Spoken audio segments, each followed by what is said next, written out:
వరద హెచ్చరికలు, జలాశయాల సమర్థ నిర్వహణ కోసం సమీకృత విధానాన్ని వానాకాలం నుంచి అమలు చేసేందుకు రాష్ట్ర ప్రభుత్వం సిద్దమవుతోంది.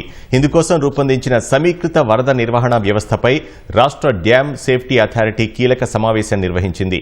ఈఎన్సీ అనిల్ కుమార్ ఆధ్వర్యంలో జరిగిన సమావేశంలో రాష్ట్ర ఇంజనీర్లతో పాటు మహారాష్ట్ర, కర్ణాటక, ఆంధ్రప్రదేశ్, ఛత్తీస్గఢ్ రాష్ట్రాలకు చెందిన ఇంజనీర్లు వర్చువల్ విధానంలో పాల్గొన్నారు.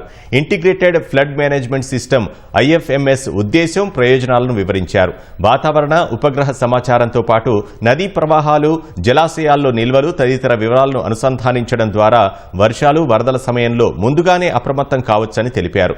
సమర్థ నిర్వహణతో ప్రమాదాలు తలెత్తకుండా జాగ్రత్తలు తీసుకోవడంతో పాటు నీటిని సైతం జాగ్రత్తగా వాడుకోవచ్చని అన్నారు. ఇందుకోసం వాతావరణం, వర్షపాతం సహా ప్రాజెక్టులు, జలాశయాల నుంచి వదిలే నీరు సంబంధిత వివరాలన్నింటినీ ఎప్పటికప్పుడు అన్ని రాష్ట్రాల వారు పొందుపరచాలని కోరారు.